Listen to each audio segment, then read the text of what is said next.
Upaya pembongkaran bangunan di atas sungai di Banjarmasin terus berlanjut. Kali ini posko PMK Sangga 5 yang dibongkar pada Jumat siang. Pembongkaran dipimpin langsung Ketua Tim Satgas Normalisasi Sungai dan Penanganan Bencana Doyo Pujadi.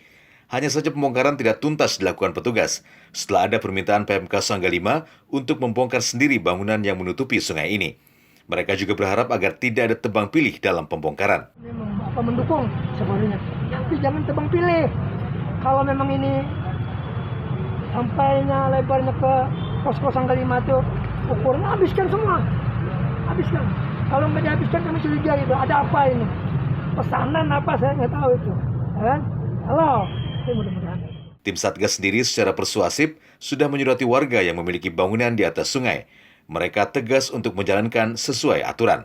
Itu di mana Pak? Isinya adalah tentang pembentukan tim ini, rencana tim ini, kemudian pemberitahuan bangunannya melanggar sungai, diminta untuk secepatnya melakukan pembongkaran. Kalau tidak, Pemko akan melakukan tindakan sebagaimana peraturan yang berlaku. Oh, tindakan Pak Wali Kota, yang akan disampaikan. Terus semua termasuk yang tadi itu, ketika belum dibongkar sekarang, minimal pemberitahuan suratnya dilegitimasi.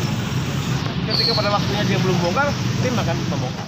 Berdasarkan data tim Satgas, ada 181 titik bangunan yang akan ditindak karena berada atau menutupi jalur sungai.